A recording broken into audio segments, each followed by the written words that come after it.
Salut, c'est Hugo, j'espère que vous allez bien. On est parti comme chaque jour pour un nouveau résumé de l'actualité en moins de 10 minutes, l'essentiel de l'actualité qu'il faut retenir. Vous allez le voir, aujourd'hui c'est pas forcément les sujets les plus joyeux, on va pas parler des cartes Pokémon comme on a fait il y a quelques jours, c'est des sujets un peu plus sérieux, mais c'est des sujets qui sont importants à aborder et qui sont au-delà de ça très intéressants. Et donc on va commencer sans plus tarder directement avec la première actu. Et pour commencer, on va donc parler de la tension qui monte depuis quelques jours autour d'un sujet. Ce sujet, c'est la consommation de crack, notamment à Paris. Le crack, c'est donc une drogue dérivée de la cocaïne sous forme de poudre en petits cailloux et qui est destinée à être fumée. Et à la différence de d'autres drogues, le crack est très peu cher. D'ailleurs, c'est souvent surnommé la drogue du pauvre et elle est souvent consommée donc par des personnes sans abri ou plus largement donc qui ont peu de moyens et qui tombent dans cette drogue. Il faut savoir que la consommation de crack a vraiment commencé à émerger, disons, il y a environ 30 ans dans le nord-est de Paris et qu'elle a créé de nombreux problèmes, surtout qu'elle rend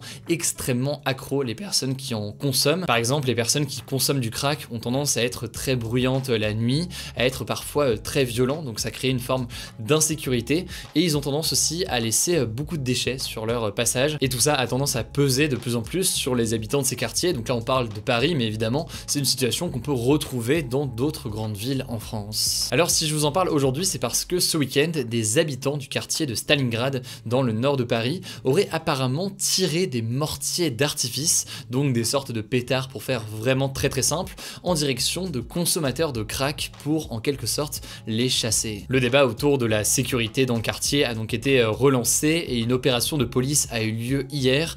En gros, pendant une heure, une centaine de policiers a parcouru comme ça le quartier pour contrôler un certain nombre de toxicomanes. Alors ce genre d'opération de police, c'est pas nouveau, hein. La police avait d'ailleurs tenté de démanteler fin 2019 ce qu'on appelait la colline du crack, un lieu à ciel ouvert situé près du périphérique et de la porte de la Chapelle où se regroupaient des centaines de consommateurs de crack. Brut avait notamment fait un reportage directement en immersion sur place, mais évidemment pour faire face à ce fléau et à ce problème de consommation de crack, il y a cette dimension policière, mais il y a aussi une dimension importante qui est l'accompagnement pour faire en sorte de réinsérer ces personnes le mieux possible au sein de la société. Et là donc il y a des solutions qui doivent être mises en place. Pour lutter contre ce fléau, la maire de Paris et la préfecture de police avaient mis en place en 2019 un plan crack de 9 millions d'euros sur 3 ans qui prévoyait notamment la création de 80 places d'hébergement pour loger les usagers de crack qui vivent dans la rue.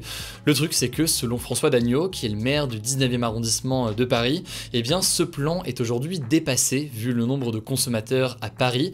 Lui souhaiterait donc une mobilisation du ministère de la Santé et du ministère de l'Intérieur pour avoir le volet santé et le volet police en quelque sorte, afin de mettre en place donc des accompagnements pour ces toxicomanes. Bref, c'est donc un problème qui est important, là en l'occurrence à Paris, mais aussi comme je l'ai dit dans plusieurs autres villes en France, et ça me paraissait intéressant d'en parler aujourd'hui pour voir quelles perspectives de sortie sont possibles à ce genre de crise. On verra donc s'il y a des nouvelles annonces, des nouvelles choses qui sont faites dans les prochains jours. Allez, on continue avec le sujet du jour. Vous l'avez vu dans le titre, en l'occurrence en vrai c'est pas négatif, c'est même plutôt positif comme sujet, même si c'est un sujet lié au coronavirus, ça reste plutôt positif. Les masques pourraient peut-être disparaître progressivement dès cet été. En fait, hier, le ministre de la Santé, Olivier Véran, a déclaré sur Europe 1 qu'il espérait la fin du port du masque obligatoire en extérieur pour cet été. Cette déclaration du gouvernement est assez importante car depuis quelques mois, de plus en plus de spécialistes s'accordent à dire que le masque en extérieur n'est pas réellement utile. Ça fait d'ailleurs longtemps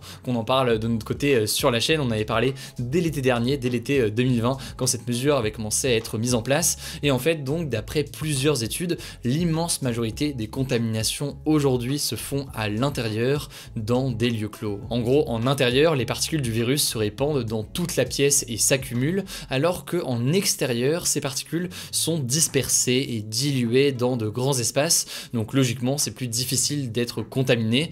A priori, en fait, là où c'est dangereux en extérieur, c'est surtout lorsqu'on est proche de d'autres personnes. Donc logiquement, si vous allez à un marché le dimanche matin et qu'il y a beaucoup de monde et que personne n'a de masque, là il y a quand même un risque qui est présent. Mais a priori, si vous êtes tout seul dans la rue, qu'il n'y a personne autour, etc., et que vous vous baladez comme ça, bon bah le risque d'attraper le Covid sans masque reste quand même beaucoup plus faible. Mais alors, est-ce que ça veut dire que cet été, on pourra se passer du masque? On n'a pas forcément de réponse définitive aujourd'hui. Selon Olivier Véran, tout dépendra notamment de l'avancée dans la vaccination en France. Et à titre de comparaison, parmi les pays qui ont supprimé le port du masque masque obligatoire en extérieur.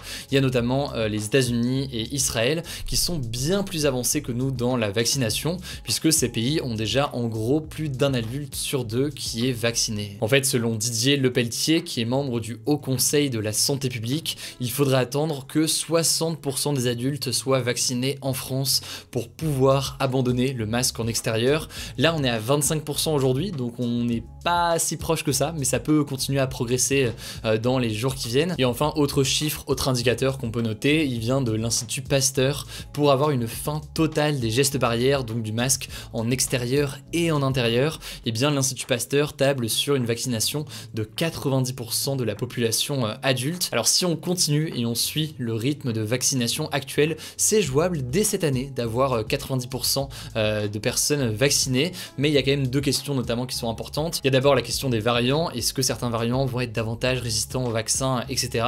Et puis il y a aussi la question de est-ce que les gens vont se faire vacciner. On devrait a priori s'en sortir niveau dose, etc.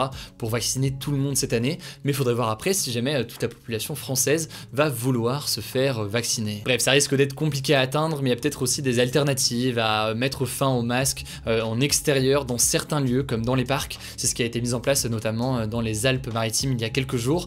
Bref, c'est des choses qui vont être expérimentées. Quoi qu'il en soit, vous le savez, spoiler, on vous tient au courant dans les jours qui viennent, et donc n'hésitez pas, mais c'est pas encore le cas, à vous abonner directement à cette chaîne YouTube pour ne pas rater les résumés quotidiens de l'actualité du lundi au vendredi. Allez, c'est donc l'heure de l'actualité en bref. Aujourd'hui, 3 actualités importantes que je voulais à minima mentionner aujourd'hui dans les actus, avec d'abord cette première information, le journaliste français Olivier Dubois, qui est correspondant pour les médias Le Point et Libération, affirme être retenu en otage depuis son enlèvement le 8 avril à Gao au Mali. Alors le groupe derrière cette prise d'otage serait le groupe de soutien à l'islam et aux musulmans. En fait, c'est une branche locale du groupe terroriste responsable des attentats du 11 septembre 2001, donc le groupe Al-Qaïda. Le journaliste a appelé les autorités françaises à l'aide dans une vidéo de 21 secondes diffusée sur les réseaux sociaux. Alors pour l'instant, en tout cas au moment où j'enregistre cette vidéo, la France n'a pas encore réagi. Logiquement, on peut imaginer qu'ils sont quand même sur le sujet,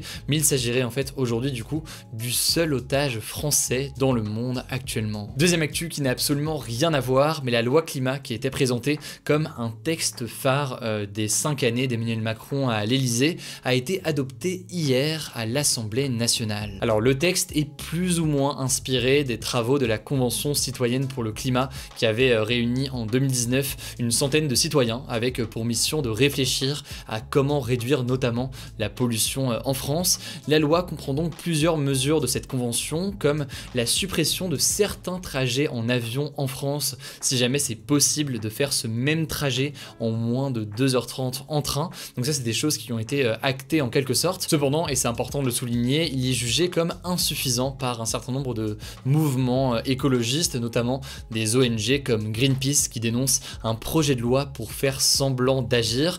Bref, c'est un texte qui reste donc très critiqué par certains. Il n'est pas encore en vigueur quoi qu'il en soit puisque il va devoir être étudié et adopté par le Sénat courant juin.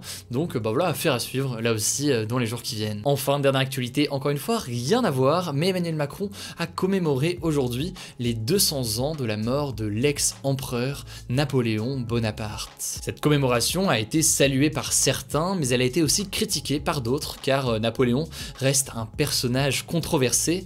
En effet, beaucoup l'accusent d'avoir provoqué avec ses campagnes militaires des centaines de milliers de morts et rappellent qu'il a notamment rétabli l'esclavage en son temps. Alors pour calmer la polémique, l'entourage d'Emmanuel Macron a fait savoir que c'était une commémoration et non une célébration.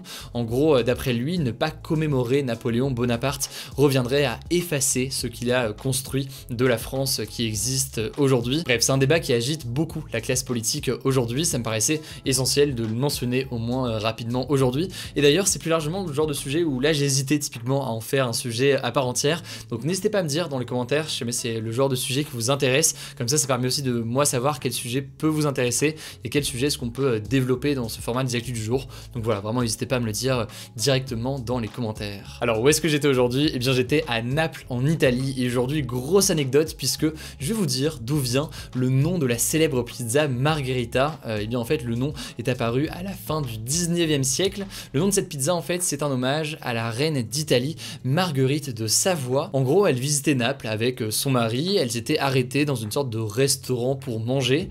Pour l'occasion, le cuisinier avait imaginé une pizza aux couleurs du drapeau de l'Italie, et donc il y avait le vert avec du basilic, le blanc avec de la mozzarella, et enfin le rouge avec de la sauce tomate. C'est donc comme ça apparemment que serait née la pizza margherita. Voilà, petite anecdote, vraiment là on atteint du haut niveau en matière de connaissances et d'anecdotes de culture générale à connaître. J'espère que ça vous plaît, je sais pas si vous allez vous abonner à cette chaîne, si vous découvrez la chaîne juste avec cette anecdote, mais en tout cas voilà, c'est pour vous, c'est gratuit. Petite anecdote sur la margherita. Alors le débat hier c'était le suivant, faut-il passer les épreuves de fin d'année, bac, BTS, partiel, intégralement en contrôle continu?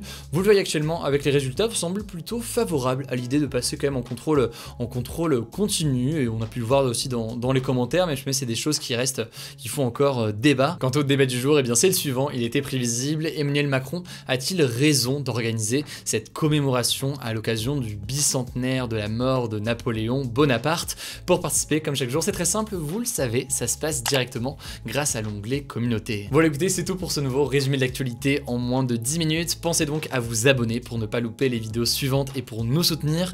Je crois que j'ai tout dit, prenez soin de vous, prenez soin de vos proches, et on se dit donc à demain pour une nouvelle vidéo.